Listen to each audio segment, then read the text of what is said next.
하나님의 은혜와 사랑과 평강이 오늘 우리 삶과 영혼에 충만하기를 주의 이름으로 축복합니다. 오늘 말씀은 유명한 사건이면서 아주 중요한 사건입니다.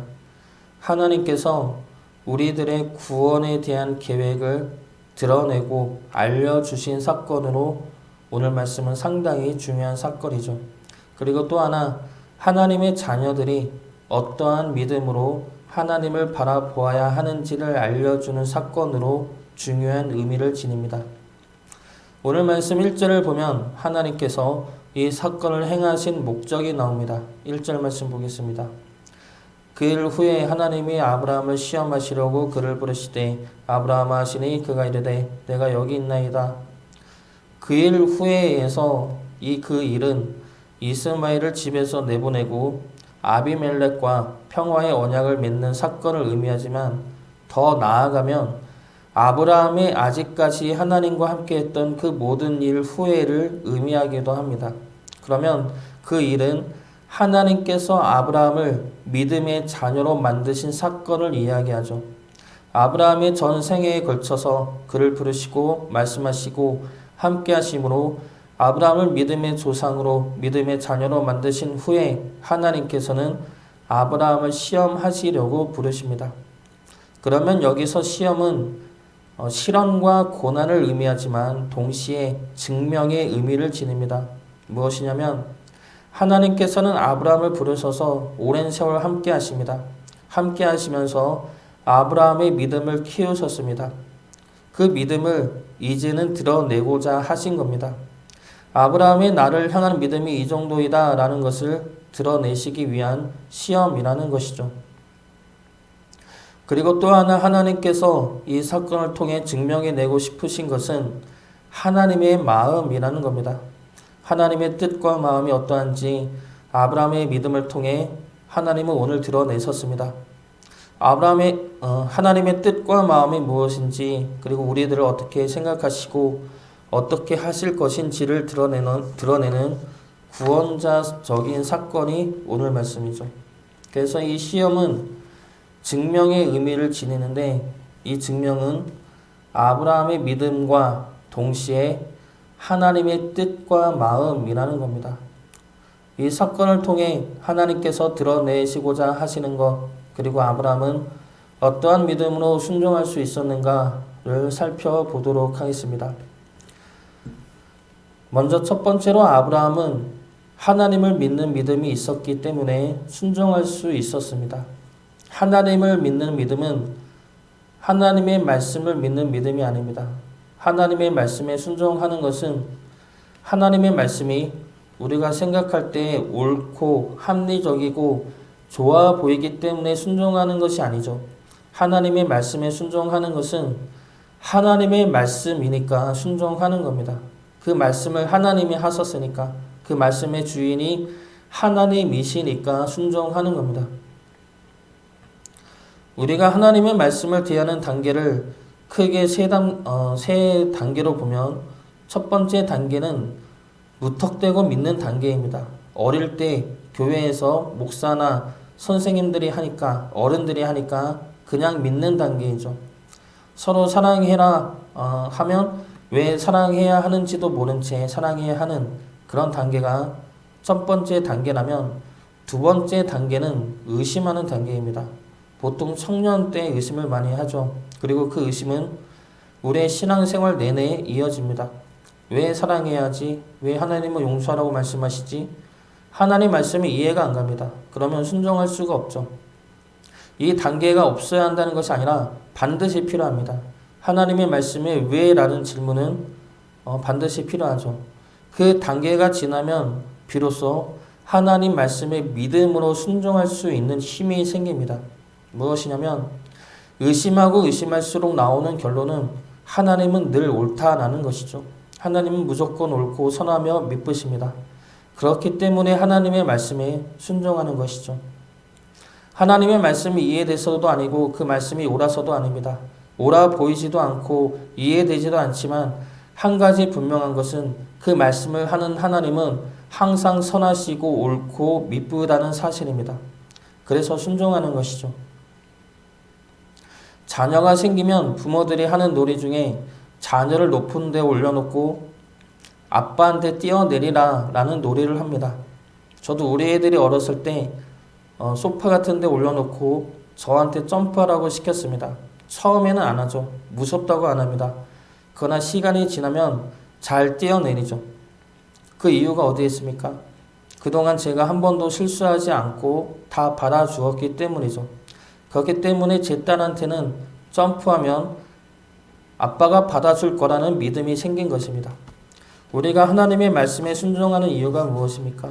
하나님의 말씀에 순종하는 이유가 하나님이 되기를 바랍니다. 하나님을 믿으니까 하나님은 절대 나를 악하게 이끌지 않으시니까 그래서 그 말씀이 이해되지 않더라도 순종하는 믿음이 되기를 주의 이름으로 축복합니다. 두 번째로 아브라함은 모든 것이 하나님의 은혜임을 믿는 믿음이 있었습니다. 영화 부당거래를 보면 이런 대사가 나옵니다. 호의가 계속되면 권리인 줄 알아요. 하나님 앞에서도 이럴 때가 있습니다. 하나님의 은혜가 계속되면 그게 우리는 우리 것인 줄 알죠. 그런데 사실 우리 것이 아니죠. 말 그대로 주어진 은혜입니다. 그것을 우리가 모른다면 우리는 우리에게 주어진 은혜에 집착하고 맙니다. 아브라함으로 돌아가 보면 아들 이삭을 달라는 하나님의 말씀에 아브라함이 얼마나 마음이 무너졌겠습니까? 그런데 바치죠. 왜 바칩니까? 내 것이 아니기 때문입니다. 아들 이삭은 아브라함의 것이 아니라 하나님의 것이죠. 하나님이 주신 것, 하나님이 달라시니까 주는 겁니다. 이것이 잔인하고 매정한 것 같지만 사실이 그렇죠. 아들 이삭뿐만이 아닙니다. 아브라함을 갈대아 우르에서 부르시고 아브라함을 지금까지 이끄시고 인도하셨던 하나님은 아브라함에게 주어진 모든 은혜와 복의 주인 되십니다. 그것들을 모두는 하나님께서 주신 것이죠. 아브라함의 것이 아니라는 겁니다. 우리는 하나님이 주신 은혜를 내 것인 양 착각할 때가 있습니다. 또는 내가 당연히 받아야 할 보상으로 생각합니다. 권리인 줄 아는 것이죠. 그래서 내가 열심히 헌신하고 봉사했는데 형편이 나아지지 않으면 하나님한테 원망이 생기죠. 내가 이렇게 했는데 하나님은 왜 가만히 있느냐며 너무하시는 거 아니냐고 원망할 수 있습니다. 또 그렇게 내가 헌신하고 수고해서 복을 받으면 그것은 당연히 내 것인 줄 압니다. 내가 수고한 것에 대한 당연한 내 보상, 내가 누려야 할 권리, 그러면 그것에 대한 집착이 생기죠.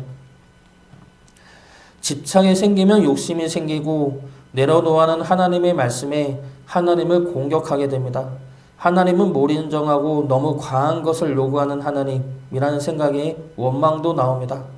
그러나 사실 그 모든 것들은 하나님의 은혜이죠. 생명도 시간도 그리고 지금 우리 삶의 자리도 하나님의 은혜입니다.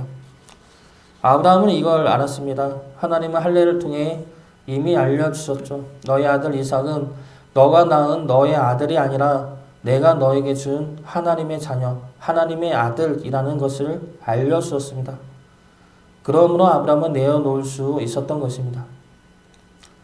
그러나 하나님은 빼앗는 분이 아니죠. 주시는 분입니다. 한없이 주시는 분입니다. 그런 분이 우리에게 달라 하실 때는 빼앗기 위함이 아니라 더 큰 것을 주시기 위함입니다. 신명기 8장 16절 말씀입니다. 내 조상들도 알지 못하던 만나를 광야에서 내게 먹이셨나니 이는 다 너를 낮추시며 너를 시험하사 마침내 내게 복을 주려 하심이었느니라. 모든 것이 하나님의 은혜임을 깨달아 하나님 앞에 내어놓을 수 있는 주의 자녀 되시기를 주의 이름으로 축복합니다. 마지막 세 번째로 아브라함은 하나님의 사랑을 믿는 믿음이 있었습니다. 하나님의 사랑을 믿었고 또한 하나님은 자신의 사랑을 알게 하기 위해 이 사건을 행하셨습니다. 하나님께서 아브라함을 부르시고 이삭을 번제로 바치라 말씀하실 때 이삭에 대해서 하나님은 이렇게 표현을 합니다. 2절 말씀 보겠습니다. 여호와께서 이르시되 내 아들 내 사랑하는 독자 이삭을 데리고 모리아 땅으로 가서 내가 내게 일러준 한 산 거기서 그를 번제로 드리라. 여기서 하나님은 이삭을 네 가지로 표현합니다. 내 아들, 내 사랑하는, 내 독자, 내 이삭. 너의 사랑하는 하나밖에 없는 아들 이삭. 하나님은 아브라함에게 이삭이 얼마나 소중하고 사랑스러운 존재인지 알았습니다. 그래서 이삭을 이렇게 말씀하고 있는 것이죠. 이 말씀을 하시는 하나님의 마음도 얼마나 아프시겠습니까? 아브라함도 아프고 이삭도 아프고 하나님도 아픕니다. 모두가 아픈 그 말씀을 하나님은 왜 행하고 계십니까? 이것이 우리의 구원에 관한 문제이기 때문입니다. 아브라함은 이삭을 바쳤지만 실제로 죽이지는 않았습니다. 그러나 이 사건을 통해 아브라함에게 있어서 이삭이 얼마나 소중한 존재이고 사랑스러운 존재이며 죽이는 것이 결코 쉽지 않음을 우리는 알 수가 있습니다.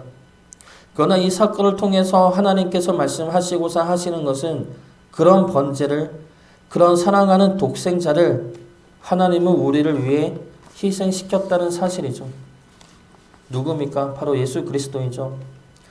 하나님은 어떻게 그렇게 귀한 아들을 빼앗을 수 있어? 라고 생각하지만 하나님은 그 귀한 아들을 우리에게 주셨습니다.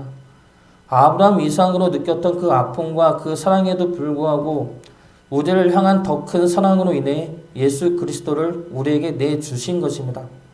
이 사건을 보면서 우리가 생각해야 할 것은 하나님은 어떻게 아브라함에게 아들 이삭을 바치라 했을까 보다 하나님은 어떻게 우리를 위해 독생자 예수님을 내어주셨을까에 초점을 맞추어야 한다는 겁니다. 하나님은 아브라함을 통해 죽음 너머의 영원한 생명을 알려주셨습니다. 그리고 자신의 하나밖에 없는 사랑하는 아들 예수님을 내어주심으로 우리에게 영원한 생명을 허락하셨습니다. 우리를 너무나 사랑하셔서 그 길을 열어주신 것이죠. 그리고 우리를 너무나 사랑하셔서 예수님을 내어주신 것입니다. 그 사랑을 기억하시기 바랍니다. 아브라함이 고백했던 여호와 이레, 하나님께서 준비하신다는 그 고백, 이 고백은 우리의 삶의 모든 과정도 하나님께서 준비하시지만 오늘 말씀에서 중요한 것은 죽음 이후의 생명까지도 하나님은 준비하셨다는 사실입니다.